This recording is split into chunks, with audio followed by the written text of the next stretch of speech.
The first. Selamat bertemu.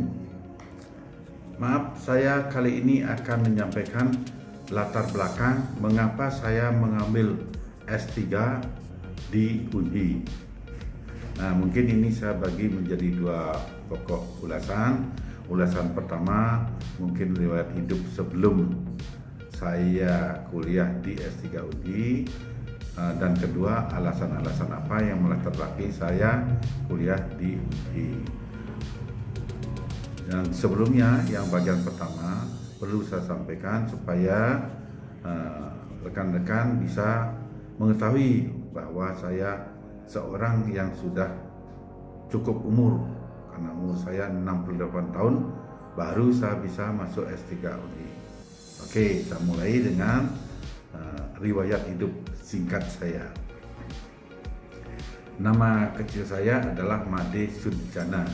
Saya bilang Sudjana karena ejaannya DJ. Sebab ada perubahan sekarang, Made Sudjana tanpa D. Nah, itu saya kembalikan. Saya seorang anak kecil dari desa yang bercita-cita cukup tinggi sekali. Cita-cita saya apa? Masih kelas 3 SD aja saya sudah punya cita, saya harus pindah dari desa ke kota karena saya merasakan sekali bahwa hidup di desa itu sangat pasif, sangat statis karena tantangan tidak ada. Kebetulan juga desa saya waktu saya masih kecil sangat kritis lah, karena kalau desa kan hidup dari air, karena air yang tidak ada jadi kritis, jadi padi tidak bisa tumbuh sampai 5 tahun. Saya ingat sekali itu 5 tahun itu padi tidak bisa tumbuh di sawah-sawah di tempat saya itu, tidak bisa diairi, sehingga tidak ada pendapatan berupa hasil tani, cuma ya dari kebun-kebun kecil-kecilan itu aja. Nah, itu akhirnya saya mempunyai cita-cita bagaimana suatu saat saya bisa pindah dari desa menjadi mengambil kehidupan di kota.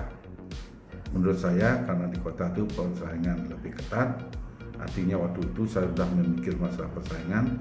Kalau kita rajin pasti kita bisa hidup di kota. Itu. Nah, setelah berjalan demikian lama sampai saya SD, SMP saya selesai, SMA saya selesai, sampai saya kuliah saya di kota, walaupun terengah-engah karena orang tua ya terus terang aja jadi petani, mengandalkan dari hasil tani, cukup terengah-engah lah kuliahnya. Karena itu saya sambil bekerja. Orang tua bukan tetap mendorong, tapi kekuatan tidak ada. Bukan beliau-beliau ini orang tua saya itu miskin, enggak, tetapi karena seorang petani tidak tahu bagaimana mengelola kekayaannya. Kekayaan orang di kampung itu kan sawahnya cukup banyak. Nah, itu namanya di Bali itu kan namanya sawah, aset dari nenek moyang, kan tak boleh diapa-apain. Ya diapa-apain, dijual, tidak berani. Nah, itu masalahnya. Jadi kita sangat statis. Ya, jadi kelihatannya kayak seperti orang miskin. Mencari uang Islam untuk bayar SPP aja tidak bisa, itu umpamanya. Kenapa? Karena kebetulan juga tidak produktifnya kurang baik hasil sawahnya. Nah, gitulah ceritanya. Terus sampai saya kuliah di Denpasar, dari Tabanan Sangulan kuliah Denpasar. Setelah selesai akademi, saya ambil akademi karena tidak mampu langsung universitas. Nah, sudah itu selesai, saya kembali lagi saya sambil bekerja. Akhirnya begitu punya ijazah sarjana muda, saya ada kesempatan lebih baik untuk masuk di Waskita Karya BUMN, dan kebetulan saya melamar langsung bisa diterima. Kebetulan juga saya diterima dan langsung dikirim ke Kupang untuk pertama kali tugas. Ya, cerita singkat, dari Kupang karena dianggap baik prestasi saya disekolahkan di Kupang. Saya disekolahkan, disuruh sekolah oleh pimpinan saya melanjutkan lagi 2 tahun di sana, dapat di ekonomi di Kupang. Terus kemudian pindah terus tiap 3 tahun pindah sampai saya di Semarang, Jawa Tengah. Di sana juga pimpinan saya kan cuma staf, saya staf keuangan. Jadi sudah jadi kepala keuangan istilahnya oleh pimpinan itu, dilihat kinerjanya atau gimana. Di Jawa Tengah banyak kasus dari proyek-proyek itu di Wasita Karya.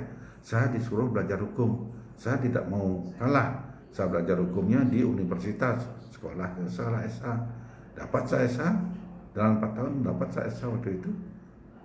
Terus kemudian saya malah sempat masih mikir-mikir apa saya mencoba mencari notaris. Nah, waktu itu saya kuliah notaris, tambah lagi di notaris 2,5 tahun.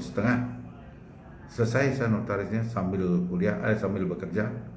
Sudah demikian, saya sudah punya sertifikat notaris, tapi saya tidak praktek karena gaji saya di Wasita Karya dengan gaji jadi notaris jauh lebih gede gaji di Wasita, karena notaris akan baru mulai. Akhirnya notaris saya tidak ambil. Saya berlanjut kerja di Wasita Karya keliling Indonesia manapun kota saya tahu di Indonesia, termasuk di tingkat kecamatan, karena proyek Wasita Karya ada ada di laut, ada di desa-desa, ada di sungai-sungai, dimanapun ada. Jadi tugas saya keliling untuk proyek sekalian bekerja. Nah, jadi saya mau seluruh Indonesia saya tahu. Dan di samping itu secara singkat saya ceritakan, Indonesia tahu semua sampai detail-detailnya, dan termasuk luar negeri. Sekali waktu setiap tahun itu pasti ya jalan ke luar negeri. Ada yang karena dinas, ada yang karena pribadi. Tapi yang jelas 5 tahun sebelum saya pensiun, direktur saya sudah bekerja di Jakarta, direktur utama saya menyuruh saya sekolah lagi dengan pertanyaan begini, karena cukup baik sekali itu, dirut saya itu cukup baik sekali sama saya. Kalau kamu sekolah lagi untuk bekal pensiun kamu nanti, silakan kamu pilih mau sekolah di mana. Nanti kita usahakan dengan tanggungan dari perusahaan. Karena disuruh milih ya oke. Tadinya sebenarnya saya sudah bilang, saya sudah punya titel dari keliling Indonesia itu sambil bekerja. Titel saya yang sudah ada, Dr. Anis, SH sudah ada, CA itu kandidat kandidat notaris. Kandidat karena belum jadi notaris soalnya, sudah CN punya. Terus yang sudah juga S2-nya MM sudah ada juga. Nah, terus saya bilang, Pak, kalau sekolah lagi rasanya mungkin tidak ya, karena saya sudah bukan capek sekolah, saya senang sekolah. Cuma artinya mungkin saya pensiun nanti ya belajarlah dari wira swasta dengan apa yang ada. Enggak, harusnya kamu kalau memang mau di wira swasta nantinya cari sekolah bisnis. Nah, artinya beliau itu sangat mendukung keberadaan saya setelah pensiun nanti supaya punya pekerjaan. Nah, akhirnya apa? Akhirnya saya memilih sekolah ke Belanda, sekolah MBA di Belanda S2. Nah, saya di Belanda selama 1,5 tahun, selesai kembali dan bekerja lagi, karena waktu saya masih 5 tahun untuk pensiun, bekerja lagi. Terus kemudian 2 tahun sebelum pensiun saya mencoba mencari, karena saya pikir notaris itu akan pensiun lagi, saya dapat berita. Akhirnya saya mencoba mencari pekerjaan menjadi advokat. Jadi 2 tahun sebelum pensiun saya sudah mempunyai brevet advokat. Nah, itulah. Setelah itu saya sudah kerja. Tahun 2002 saya pensiun. 2002 pensiun. Sempat advokat itu saya praktekkan di Jakarta selama sampai tahun 2005, karena 2005 saya pindah ke Bali. Sebenarnya untuk hidup di Jakarta dengan brevet advokat, kemudian dengan sudah mempunyai rumah sendiri, dengan mempunyai fasilitas mobil, sudah cukup untuk hidup di Jakarta. Tetapi saya setelah bicara sama keluarga, memilih untuk kembali pulang kampung, pensiun pulang kampung. Dan anak-anak juga setelah mereka tamat sekolah semua S1 di Jakarta, terus S2 ada di mana-mana, sekolahnya S2-nya ada di Jakarta, ada yang di Semarang. Akhirnya memilih untuk pulang kampung semua. Cuma satu anak saya yang nomor 3, dia memilih sekolah waktu itu mau belajar ke luar negeri di Australia. Terus kemudian singkat cerita, saat pulang ke Bali tahun 2005, sampai di Bali saya merasakan bahwa kebalian saya, keluarga saya kok rasanya punah gitu. Karena apa? Karena 35 tahun saya keliling di luar Bali untuk bekerja, dan anak-anak saya juga tidak mendapat pendidikan kehinduannya dengan sempurna. Akhirnya saya mikir, saya sendiri dulu coba sekolah di mencari, tadi tidak mikir S3 Uni, tadi cuma mikir saya mau sekolah Hindu yang betul supaya diri saya kembali 100% menjadi Hindu. Akhirnya saya memilih masuk ke Undi. Nah, sampai di Undi kok kebetulan sekali, mungkin dilihat latar belakang segala macam, ditawari ambil S3.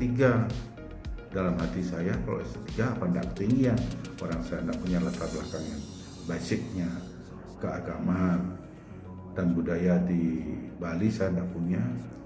Tapi setelah dites oleh 3 guru besar, waktu itu yang ngetes Bapak Profesor Putu Gegel, Bapak Profesor Anak Agung Gumbaro, dan satu lagi Bapak Profesor Gunade.